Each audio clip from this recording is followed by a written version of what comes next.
Hey everyone, and welcome back to another Fantasy Fiends podcast. It's another exciting day because it's just your boy Stevie and Andy. I forgot my name. That's a first. Is that why you dragged it on a long Yeah, time? Stevie. Well, so I go by Kai for my nonfiction, and in Japanese I'm Stevie-san, and so I'm just so confused. And my real name's Mark, so I'm just all over the place. Andy, you're Andrew, dude. You're Andrew. I can't see Andrew anymore. It's the weirdest thing. So when I was teaching English in Mexico City, they started calling me Andrew, and it was so weird to hear. Like it felt so strange. So I would tell him either Andres, which is the Spanish version, or Andy. Like, and when I started writing, I was like, okay, I'm going to conventions, I'm talking with people. Hearing myself called Andrew for the rest of my life would just be weird. So I am, that's how I chose Andy Peliquin as my author name. Yeah. How do they say Andrew with a Spanish accent? Well, so there is Andrew, and that's sort of like a bastardization of the word, but Andres is the actual Spanish name. So I guess people in the audience didn't know my real name was Mark. Yeah, it sure is. It's it's Mark Stephen Collier the second junior. So the second is the junior. Like you can't be the second junior. That would be the third. Oh, okay. So the second. I am the second. And my mom didn't like the name Steven for some reason. And my uncle is really into music. And he's like, what about Stevie Wonder? So I became Stevie. And I actually really like the name Stevie because it's both genders. I love double gender names. I like the name Charlie. I like the name Sasha. I love those names. Fun fact, Sasha actually comes from the name Alexander from Russia. Yeah, how do you get that from that?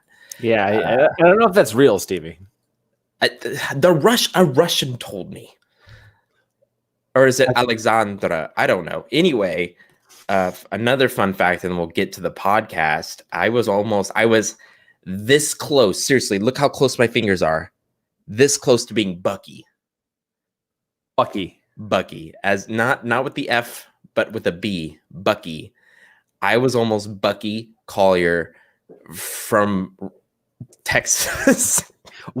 Did one of your parents was Super Captain America fan or something, or what? No, honestly though, that would have made my life a lot easier being named Bucky.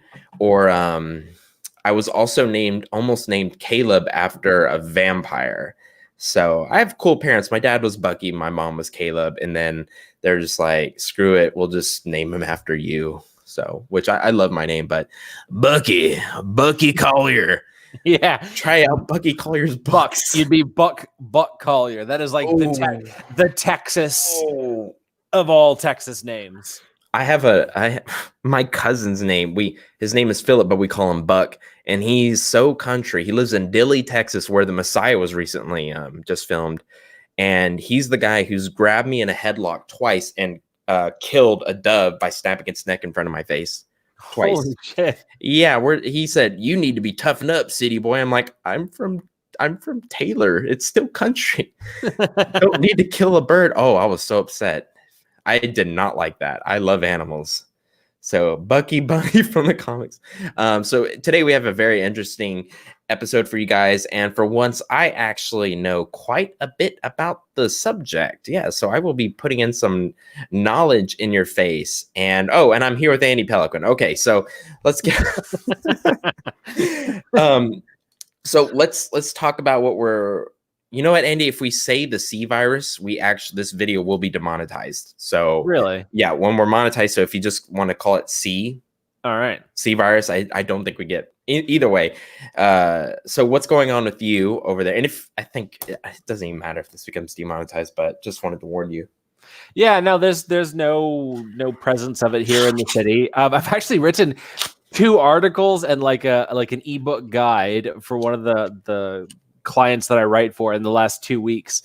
Everybody wants to know about it and stuff. And it's interesting to learn, to see where the hype is not and where it actually is, like what you need to know and all of that. So I actually did some research on it too. Probably not nearly as much as you, but my research was the Joe Rogan podcast. But he was like, yeah, the big thing is don't call it the old people's virus, even though mostly old people die from it. And I think it has a 2% chance to kill those under 19 years old, 18 years old. I mean, so total mortality rate last was 3.4. Yeah. The highest number of cases were people over like older people, 70s, 80s. Yeah, and I know smoking and being obese really doesn't help the case. And it sounds very much, I mean, I know it's not the flu. I know apparently it's worse than the flu by 6 to 10 times is what the guy said on Joe Rogan. Yeah. He's in disease control, 6 to 10% worse. No, not percent, times. Oh, times worse. Yeah, times worse, which is interesting. But it just reminds me of Ebola. It really does. And I know that sounds ignorant, but I don't think panicking is the solution. And as Andy and I were talking about, having to wipe your ass with copious amounts of toilet paper is also not the answer. Oh God, do I have oh, look at that. I knew the chat was going to explode with that. I knew, which is good though. We all need to be aware. Watch your schlongs, everybody. What? Who are sexually active. You know who I'm talking about. You know it's not a sexually transmitted disease, Stevie. It could be if you're kissing and you're in the anyway. I just ruined all of my credibility. Yeah, you just in like 5 seconds. Down anything. Any hope of this podcast sounding intelligent is now gone. I was surprised about how much people don't wash their hands. I recently saw that they don't. I have to wash my hands because I bite my fingers really bad. As you can see, there's like, you can actually, where is it? That one's actually red, and I'm trying to stop. I don't want to bite my fingers anymore, but I've always had a problem with washing my hands and drying them out just because I knew I was going to bite on them without knowing. So it was never, and my mom's was a doctor, so that always helped. But I used to bite my nails up until about 5 or 6 years ago, and then one day I was just like, I'm stopping, and I stopped. Like, it was, it took some conscious effort to stop biting it, but it was kind of just this decision to stop doing it, and that was it. Like Tony suggested, put some paprika on them.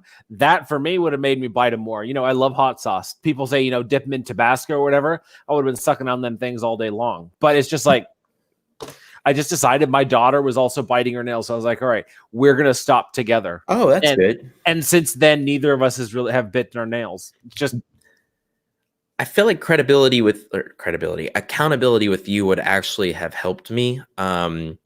People harass me all the time about it and it doesn't help. But if someone's like, hey, how'd you do today on your nails? That to me is enough of like, oh, I only bit them like 50 times today. But so quick fun story. I was at Walmart the other day, and probably one of the most, definitely do the reverse cowgirl. So your face, whatever reverse cowgirl is. Andy, what's that? Can you bring up a graph? I cannot. Okay. I will not act it out for you either. Go grab the wifey. Let's see it. This video is already demonetized. No, so I was in Walmart in one of the most rural towns in Texas. It's near College Station, and it's named after a rock, not Round Rock, which is also named after a rock. This is Rockdale.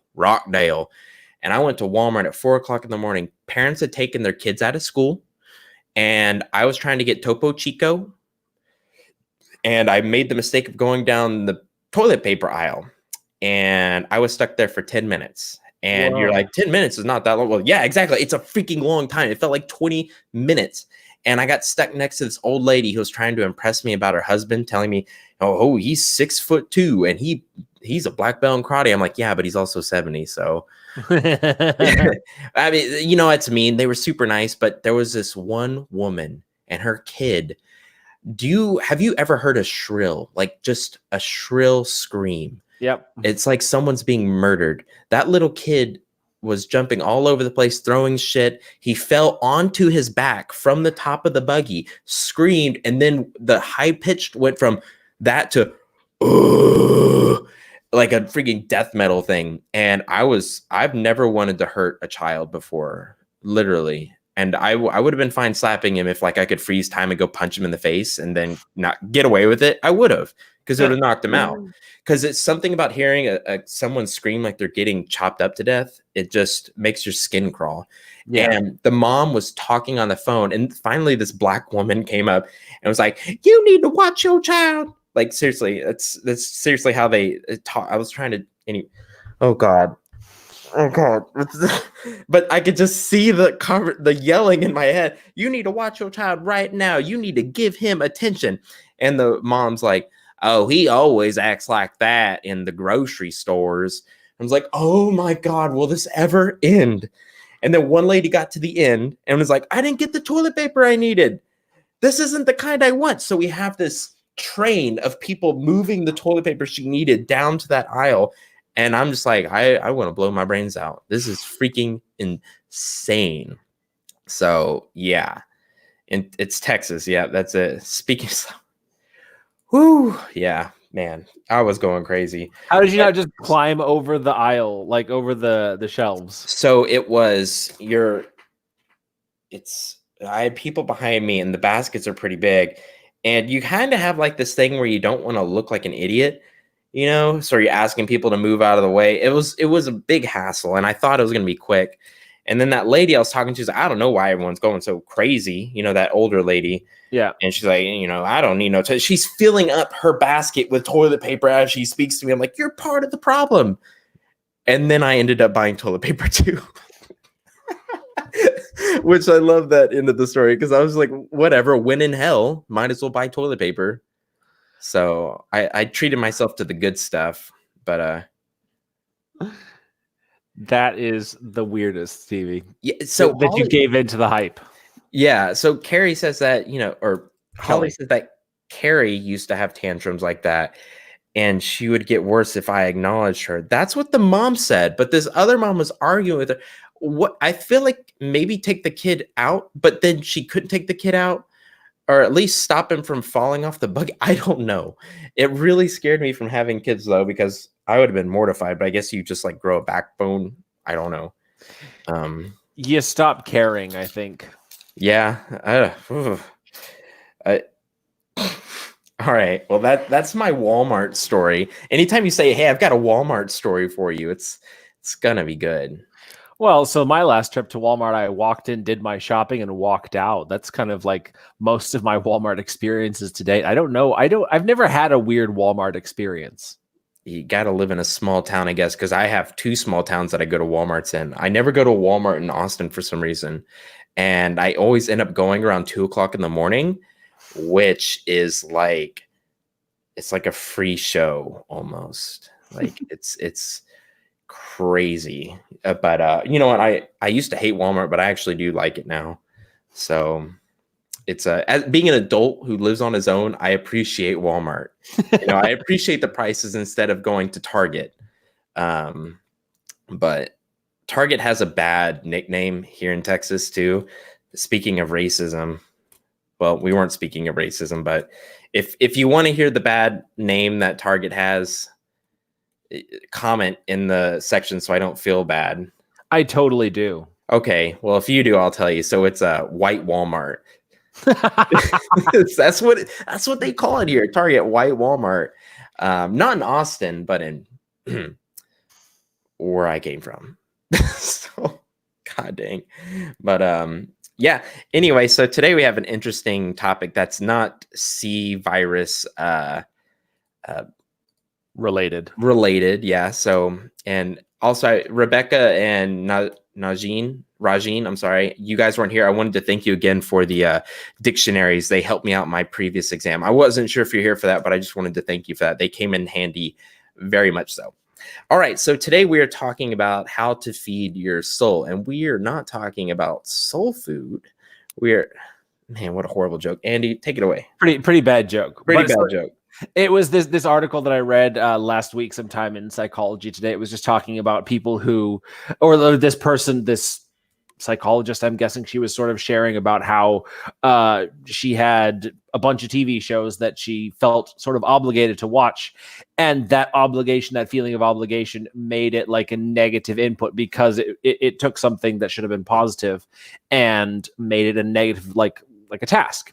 And so it was just sort of this reflection on how feeding your soul the positive things and cutting out the negative things, or the things that aren't positive, is really how you find your way to happiness. So I sent out I sent this sort of a piece about that out in my newsletter, and I got 20, 30 responses. And every single person who responded, I asked them, what makes you happy? What feeds your soul? And every one of them replied with just like simple things. Reading books, having their cat sit in their lap and purr, spending time with their family. Like, it was not these massive things like, taking a week-long vacation to some exotic destination, or like it was nothing big. It was all these little things and it kind of made me realize that is the true meaning of happiness, is just a lot of the things that bring the positive in your life in small ways. But that's what really builds up to make, to make your life feel happier and more positive, as opposed to, one big thing. All the little things are what work. Very true. I think, so I've been studying the law of attraction since I was around 8 years old. And that just kind of branched into, can you use both of those? Stem, no. Branch? Yeah. So No. branch is it though. So I branched into like all these forms of self-help, and I actually started making a career out of it, which I'm super excited about. And honestly, it's fueled by just pure interest in the topics. And Andy, I think I've been telling Andy about law of attraction since it was before you released the Dark Assassin, like re-released it, Dark Assassin is your book. Oh, Darkblade Assassin is my book.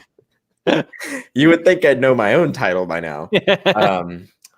And what's really fascinating to me is the things that we think are going to make us happy aren't actually going to make us happy. It's you could actually experience that same amount of happiness right now, and that our brains actually have the capability of doing so. And yes, it's hard to do. I could be that happy as like I just want a Lamborghini right now. It doesn't work that way. What you need to do is a slow transition in your thought process. And there are definitely techniques which we could get into today if you want, but really the things that make you happy are experiences, such as experiences with your relationships, and really doing stuff, having experiences, doing stuff. And that's why we think money is going to make us happy, when it's not money. It's the things money can afford us. And it's really that freedom that we desire. Yeah.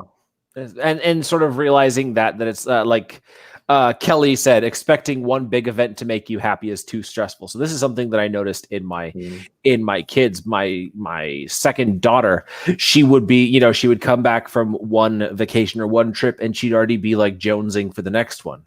She'd be like, I can't really be happy with the life that I have here. Unless I'm, working towards, another trip, or, doing something, some big thing, some big event or experience. And I would try to tell her, that's the wrong way of doing it. You get addicted to that high of the experience, or, like it, to where you can't actually feel happy with the simple things that you have. And I think that's something that really just only comes with age, because, you find out more and more that people who, as they get older, they tend to, my brother likes to say, they pickle in the sense that the things that they like, or the things that the people they become more concentrated. So it's like more and more over the last few years, I've come to see that I enjoy travel, a very specific kind of travel. So when I get an opportunity to do it, I'm far more prone to take it than I used to be. Before, it was like, well, I don't necessarily know if I want to travel. I want to do this. Like there was so many broader interests. But as I get older, I sort of like my fields of interest narrowed down. But I think I enjoy those things a lot more than I used to when I was, looking for enjoyment in a lot of different things. And so understanding it's the small little things that make us happy. That's sort of what we start to focus on in our lives, till we get to the point where that's kind of what's most important to us, whether it's the family. For me, the things that feed my soul and make me happy are doing things with my family. Like we watch TV at night. I really like that. We watch TV shows that I'm interested in. I enjoy cooking. It's something I do every day, and it makes me happy. Snowboarding during the winter, snow sports absolutely salvaged the cold, gloomy winters for me. Just these little things that really are what make me happy. And even if I don't go on, an exotic vacation, I don't think I've ever been on an exotic vacation, or I haven't gone one in years. But that's okay, because I'm still happy with the little things. I'll take you on one, Andy. No. Oh. And if you like little things, it's a double package then. I'm confident in my small thing. Anyway, what is this like? It's like double Jeopardy, isn't it? No. Oh my God. I feel like Michael Scott from The Office. Dude, I relate to him. I mean, I don't know how to explain Michael Scott. Sometimes I feel like he's an amazing guy, and then sometimes I just like, dude, you're just a asshole, but you're like Dwight Schrute sometimes, Yes. Yeah, especially when you said like, yeah, I wanted to stop finger biting, so I just did. It's like, okay, thank you. Absolutely. I see a lot of Dwight moments in my life. It's probably why we get along, because my brother reminds me a lot of Dwight Schrute as well, and we get along just fine. So okay. We're like Michael Scott and Dwight. So whether that's a compliment or not, I'm not sure.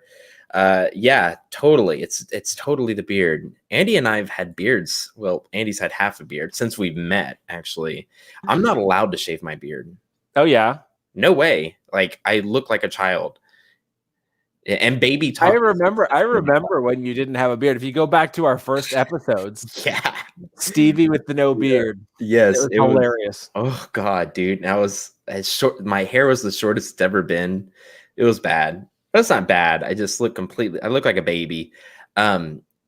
First of all, is there anything you don't know, Andy? Because that was a great explanation of the small things. It was a really good answer to give to your daughter, because I actually really relate to your daughter, and I know that sounds horrible, but I made it creepy. But I actually do have that problem, and it's like if I don't have something to look forward to, then I'm not going to have a good day. And I still struggle with that, which is why I need to keep reading my self-help books. It's Jen Sincero, who's the author of that book I wanted you to read, Making Money Like a Badass. She came out with another book called Being a Badass Every Day, and I've read that multiple times. And what she talks about is you have to go to the gym for your physicality, whatever, your body, you have to go to the spiritual gym, which some people have to more than others. And I just have to go every single freaking day, or else I fall off the bandwagon.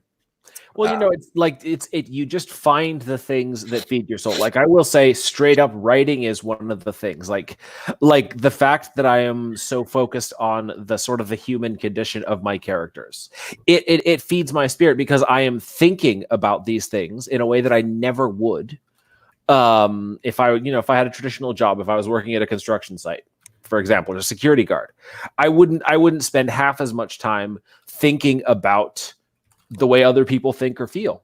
It would just be like, I'm living my life. It's, much more egocentric.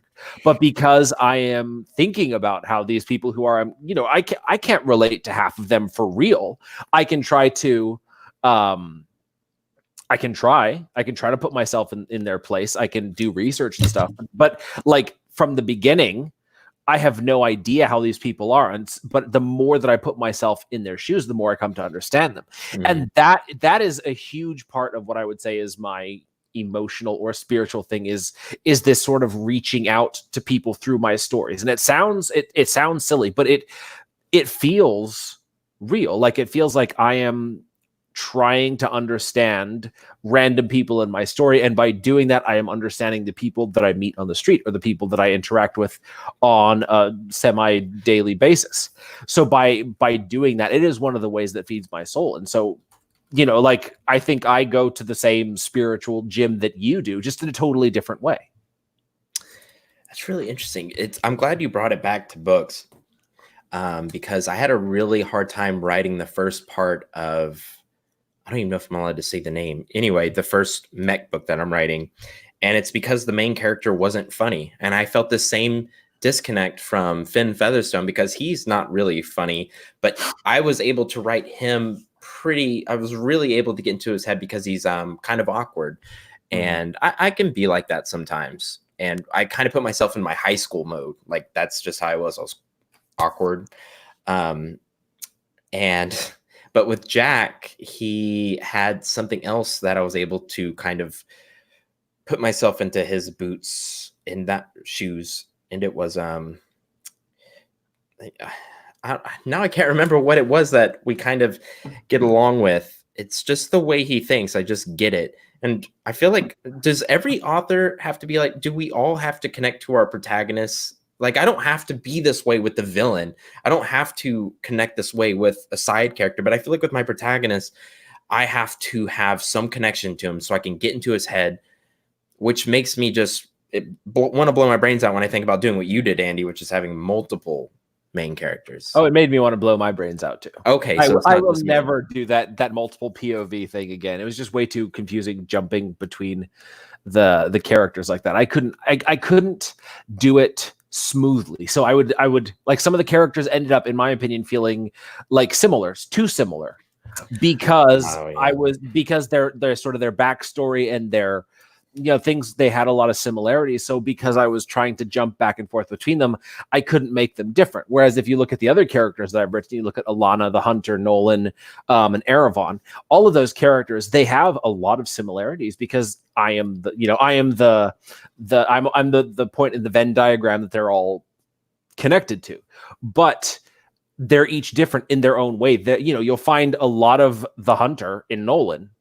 I mean, if you look at it, he's got a badass dagger. He's got a pretty cool healing factor. He's got, sort of peak of his powers. There's a lot about him that you immediately recognize. But then over the course of his story, he shifts, he evolves in a totally different way than the Hunter does. And so connecting to him, understanding his unique evolution, how it's different from any other character that I've written, is what's led the story down the path that it has. And, the character may start out similar. Hell, I will say it straight up. I came up with the character because I wanted to write another assassin, and I already had the Hunter in my fantasy world. So I was like, screw it, I'm going to write him in sci-fi.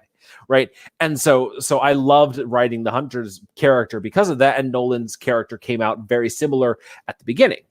But then all of the Hunter's issues are totally different than Nolan's issues over the course of the series. Like right now I'm working on book 5, and the stuff that Nolan's doing, the conversations he's having, the way he's interacting with the other characters, it would take the Hunter, 10, 20 books to get to that stage of emotional maturity because their experiences are so different, or the Hunter might never, ever have come around to doing that.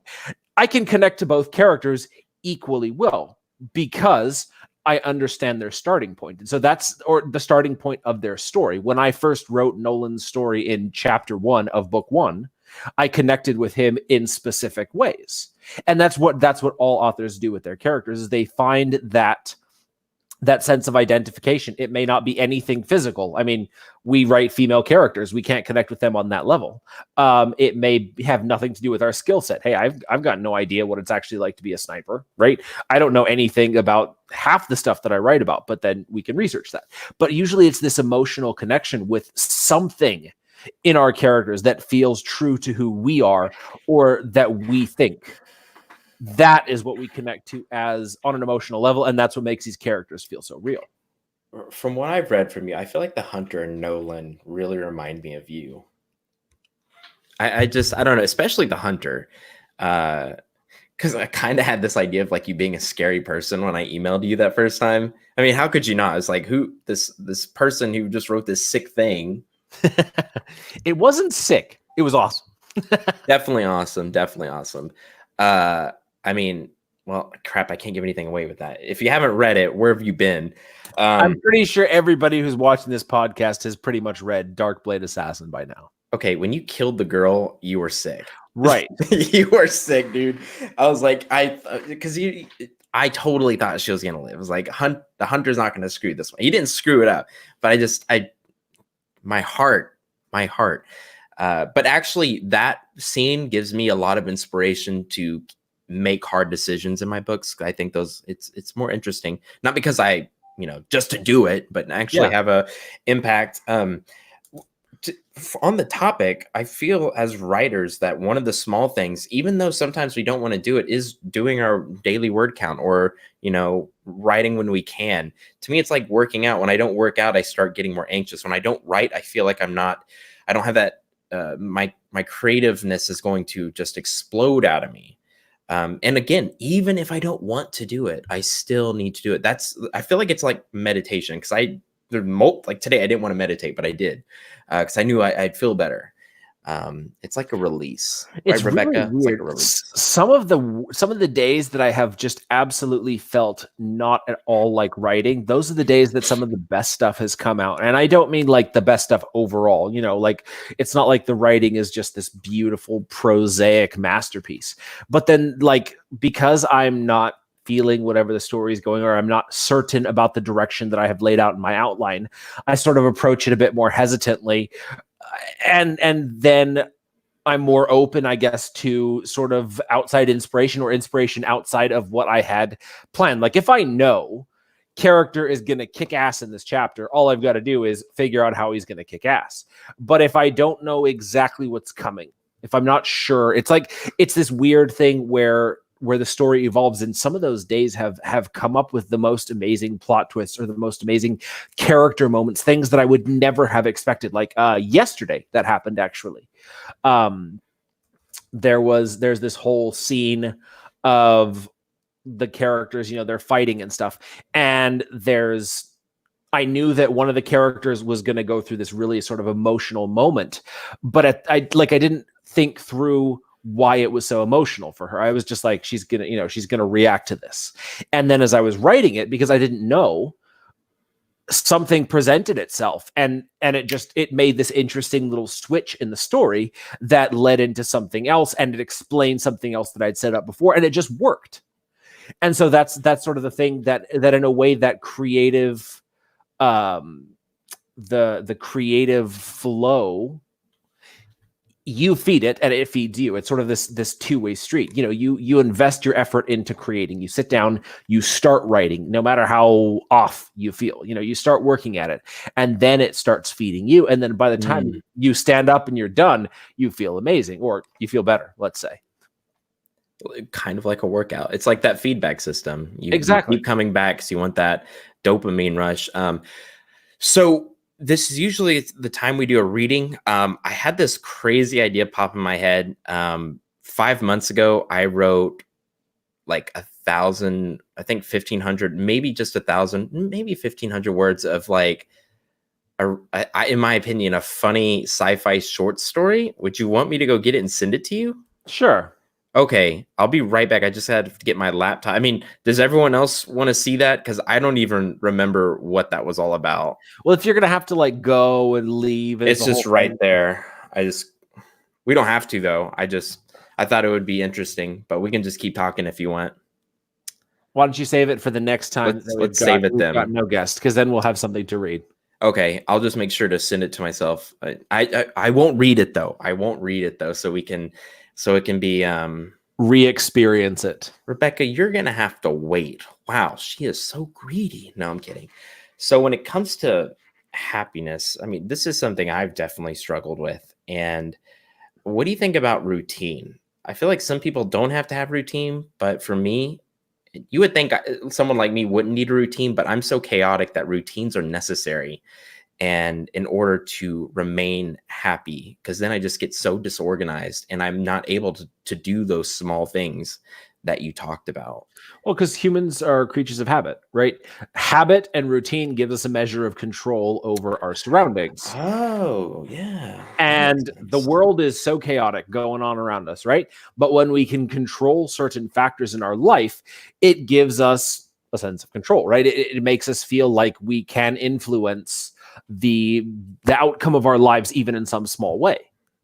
It's why people would offer up sacrifices to whatever god, the harvest god or the god of thunder, because they were like, all right, if I do this action, I can control the outcome. I can offer up this sacrificial lamb, and the god's going to make it rain, or the harvest is going to flourish, or whatever it was. All of these things, like humans need control. It sometimes goes too far, obviously, but finding these ways that you can control your life, control your time, it does give you a sort of a sense of orderliness, which is what our brains need. Your control talk makes me want to go back to my drug use, which is pretty much the primary reason I got under it when I heard the term servant of substance. And something about it just made me feel like a slave. And I needed that control, and I didn't like having this, this thing over me that I had to take in order to be able to do something. But something else that you said really made me want to bring up. It's kind of on topic, but it's a debate that I kind of move one side to the other, and that is doing your passion for money, and then not doing your passion but making a lot of money. Can you make money doing your passion? Or can you just put passion aside and focus on what's going to make money, and then you can go back and enjoy your passions? There's arguments to both sides. So I think in the end it comes down to you do what you have to do to survive. Like survival is instinct 101. So I've told my wife this: if the writing ever dries up, like I can't sell books anymore, I will make sure I will put that aside, and I will find a way to write articles or get a construction job or whatever. Like I will find a way to make it work, because that need to survive. Now, will I be happy, or let's say as happy as I am now? Absolutely not. I can say that with a straight face. But will I be utterly miserable, or will I feel like I'm wasting my life? I don't think so, because I will know why I am doing what I'm doing. People who throw themselves into their passion with no regard for, earning money, making it a business, they're not necessarily happier. Sometimes they end up going bankrupt. Sometimes they end up in divorce, or whatever the case is. Like there's got to be some sort of balance. So if you can turn your passion into money, boom, pinnacle of happiness to a certain extent, right? But then if you can't, if you have to decide, then I think most people end up choosing the money, the need to survive, and then still try to find a way to make that hobby, the passion, real. Very true. Yeah. And I've also heard, following your passion for money can actually dry up your love for that passion. Now, it's tough, because if you believe in the law of attraction, so Esther Hicks is probably one of the most intense people when it comes to that subject. And she says, like, even action is unnecessary if you're emotionally in resonation, or you emotionally resonate with what you desire. And I don't fully subscribe to that, because that sounds like prayer by another name. Yeah. I mean, maybe it works for some people, but for me, I can't get myself emotionally aligned with anything if I'm not doing something. I think when it comes to that, for me, it's like the Bible verse: faith without works is dead. Simple, right? So this, however you want to call it, whether it's faith or whether it's attraction or whatever it is, if no matter how much you desire something, I can desire to be a ballerina more than anything else in the world, but it's not going to happen. Physically, I am incapable of becoming a ballerina. Yeah. And Jim Rohn is one of my favorites, and he never specifically talks about the law of attraction, but he does lean. He was part of the positive thinking movement, like Zig Ziglar, and he actually just said kind of what he addressed, something that a lot of people were quiet about, and that is, what about the rich people? What about the poor people? They were born in different circumstances. And Jim Rohn's like, yeah, some people are just born with, a better chance than you. And he's like that, but that should just make the people with less chance hungrier. I thought it was interesting. I like that. I really did. I mean, I wasn't born like the worst, but I wasn't the best either. So I'm hungry. Yeah, exactly. And like you can, everybody's circumstances is different, right? So it's people who are born to upper class families, wealthy families, they always obviously have more, opportunities, but that doesn't mean they're necessarily going to be happier. What it means is that they have more opportunities, more options to find their way to happiness. But I will say, like, think about how much time you spend a day writing.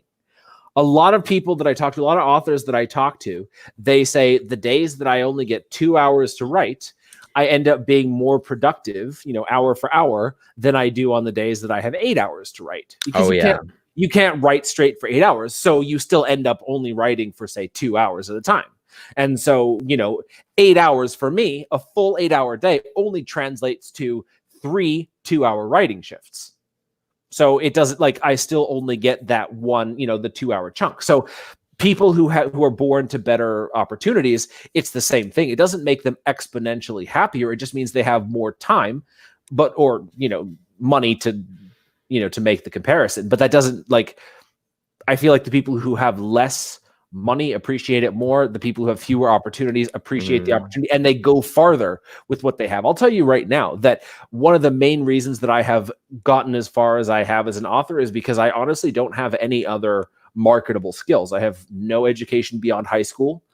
So like right now, if I couldn't write another word, I would probably have to default to something like construction worker or maybe security guard because of my size, but something with absolutely no training requirements or, like higher education requirements. So for me, it's like I am literally all in because there's nothing else I can do. I could try to find some other career in the writing adjacent industry like I've done with copywriting in the past. Yeah. But honestly, if all of a sudden no one could ever write another word, I would be right back where I was the day I stepped out of high school. It's really unfortunate because you've gained such a knowledge on marketing that I'm telling you, Andy, you would just draw circles, dance circles, whatever it is. Dance. You would do so much better than 99% of the students that went to business school with me, including like even me. Like I'm such a better marketer just by doing this. And let's say I didn't have this degree in business, which honestly, now that it's all said and done and like I have the girlfriend, don't need to impress her. She didn't even care about it anyway, which kills me because it's a $90,000 piece of paper sitting right in front of me. It's like, what the hell did I get that for? Just so my parents would see value in me. Bachelor's degrees in business are basically nothing anyway without an MBA, which my grandpa about had a heart attack when I told him, yeah, I'm not ready to spend another $40K on an MBA.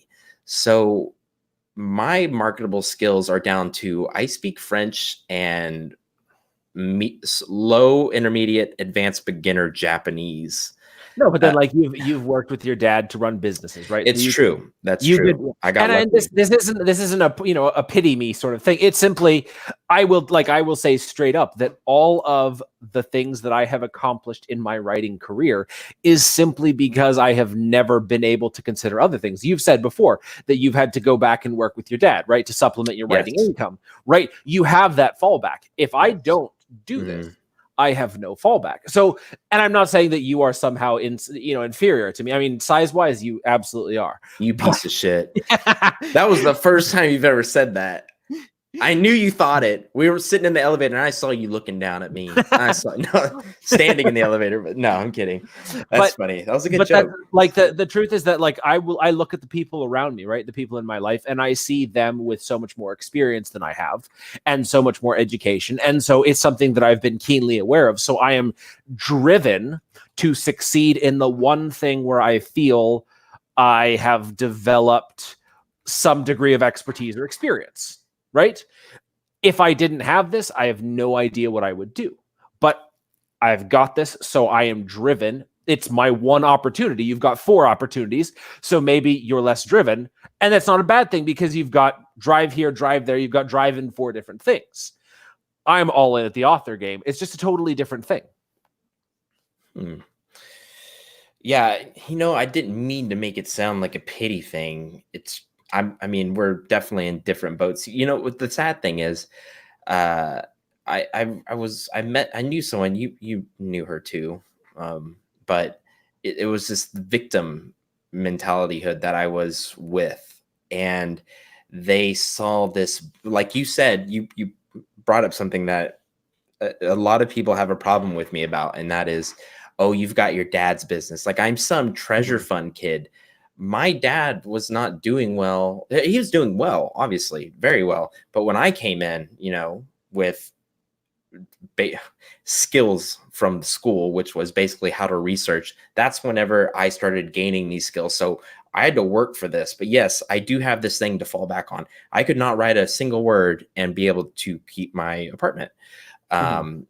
But it's when people use that as an excuse to stop trying themselves. They see that, oh, Stevie's got this fallback. That's not fair. I'm just going to be mad at him and not do anything. I've actually experienced that. So it's even gone as bad as where I got grants to university and this other person wasn't going to go because they didn't get grants. It's crazy, this the way people think sometimes. But I have my fair share of bad things. Obviously with this whole kratom thing, you gotta, like you said, Andy, those small things every single day, really. Gratitude is really where I think you could be talking about too, is just being grateful for those things that you get to experience every day. Those small things, like me and Lisa getting to watch an episode of The Office every night while eating a home cooked meal, or being aware of them, because like that awareness is what makes you realize how good you have it.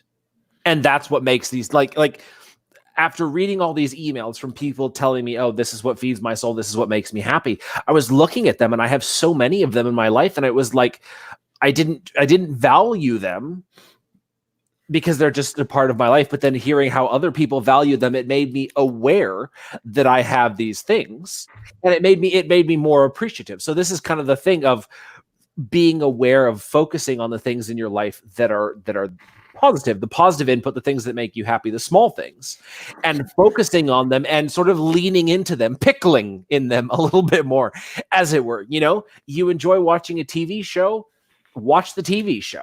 You enjoy playing video games. Over the last few months, I've spent more time playing video games than I have in the previous 2 years, because I acknowledge how I enjoy them, and there's nothing wrong with me enjoying them because I put in a solid day of work. Hell, last week I took Friday afternoon off.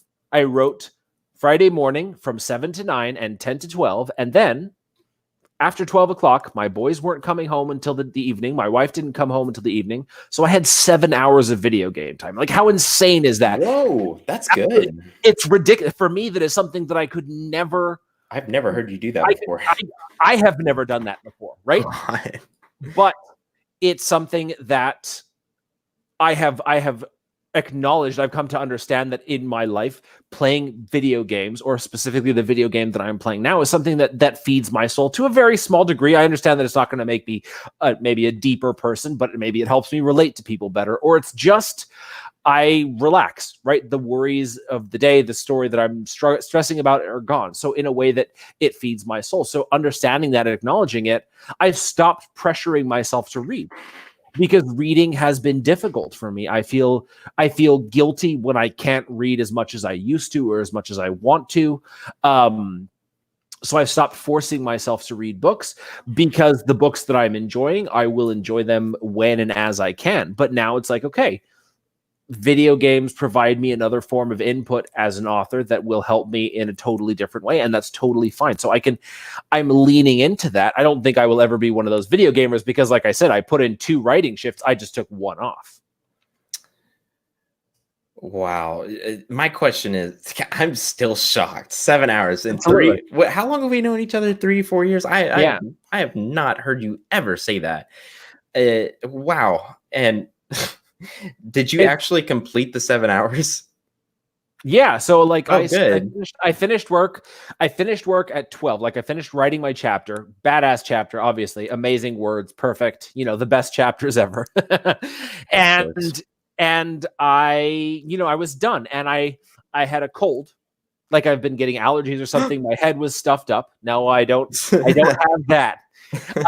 My nose was stuffed up, and I was feeling tired, and it was like, okay, am I going to push myself to spend another 2 hours writing, or am I going to look back at everything I've accomplished? I've written 11 chapters and 30,000 words over the course of this week.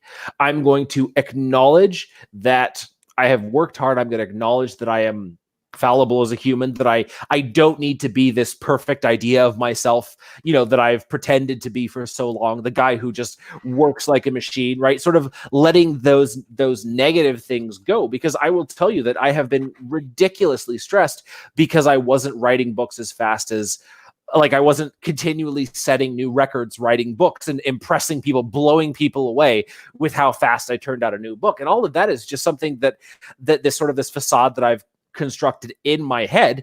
It felt good, so I kept leaning into it. But I realized that that's sort of a negative input for me. So I've distanced myself from it to the point where I've actually forced myself to say, okay, I've worked enough this week.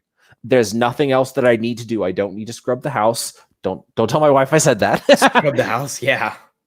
So it's like, I can do this. And I didn't feel guilty at all at the end of those 7 hours, because my boys didn't need to be fed, right? They were hanging out with their friends. So I didn't need to have a lunch made. So I didn't miss anything. I set aside a 2-hour writing shift, but I wrote 3 extra writing shifts the first week that I wrote the book. So I was ahead of my schedule, right?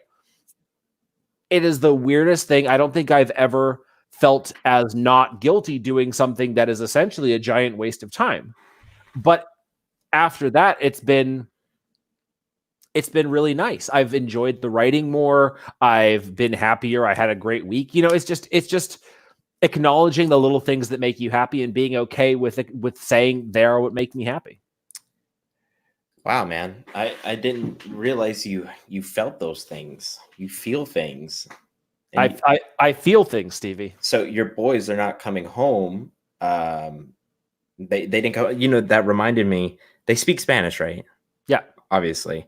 Do they call you Papa? No. Oh, come on. You got to have them do that. That's just fun. No. Big Papa. I'm going to start calling you Papa. Hola, Papa. It's Papa. Oh, shit. Because la Papa is the Pope. Kanye, Big Pope. Yeah, exactly. Wow, dude. Papa. You even heard the intonations are probably one of the most difficult parts of languages. It just takes time to learn. That just shows you how horrible my Spanish was. We had anyway. Well, I guess, Andy, who do we have for next week? Oh, someone super intelligent and awesome. I think it's Eileen Mueller. I know her. She has New crazy Zealand hair. Crazy hair. Yes, I don't remember if I met her at 20 Books 50K, but I saw her. I saw her hair. Yes, yeah. I saw her hair, and she is very fun looking, so I'm excited. Yeah. Also, did you read the little message I sent you private? I did, but we're not supposed to. Okay. We're not supposed to drop that ball. But for those of you who like me and are interested in what I'm working on, tomorrow on Instagram and my author page and in my author group, I will be doing the cover reveal for Cerberus Book 1 Assassination Protocol. Ooh, very interesting. Yes. Very cool. Go, and it's going to be live on Insta? It's going to be Instagram, my author page, and the Andy Peliquin's Literary Legionnaires. What the hell? That's a cool name. It is. I went with Collier's Conquerors because of it's sounding similar. Yes. I wish I would have changed my name for my author name, like Damon Dynamax or something. That's only if you write harem. Yeah, I guess it's better than Bucky Collier. Anyway, Bucky Collier would be like post-apocalyptic zombie novels. Well, after this C virus thing's over and me and Lisa have to move to Canada, call me Bucky. Yeah. We'll go hunting for we'll call them toilet papers. Wow, that was pretty good. Anyway, so that is it for this. Andy, should we go ahead and end it? Yes, we should. Awesome. Well, guys, that is it for this Fantasy Fiends podcast. Thank you so much for hanging out with us. I know it's the third time in a row that Andy and I have been able to hang out. We were only going to do 30 minutes today, but apparently we missed each other. So it was good to see you guys too. We really appreciate all of the awesome compliment. What is with the minions? I went with minions. What does Anita talk about? Her author group name is Minions. I was thinking of banana. I was like, okay. Everybody thinks banana I when you're can't. Minions now. They ruined that word, and they have a new movie coming out, and I feel stupid, but I'm gonna freaking watch it. Absolutely. You should never feel stupid for enjoying the simplicity of kids' movies and cartoons and stuff. Well, the third one is horrible. Go watch it. I watched it. Oh, you liked it? I enjoyed it for what it was. I didn't feel like the story was, oh my God, amazing. But honestly, you get to see little yellow dudes do ridiculous shit for an hour and a half. I like Lean into that. Enjoy it. That's true. I'm excited for Soul. Have you seen that? I have seen the trailers. It looks good. I think that's going to be an interesting movie. I'm really excited about that. And then there's one movie I need to. Oh, and I'm seeing Aladdin in Broadway tomorrow. So I'll let you, or Saturday. So I'll let you guys remind me, Andy, to talk about that. It's Aladdin, right? Aladdin. So I'll tell you guys about that. All right, guys, we love you all. We'll see you next week with Eileen Mueller. Mueller. Yeah. Like a ginger mule. What's it called? Moscow Mule. Ginger mule. Bye. Go get toilet paper. Remember to wipe your ass so you don't spread it.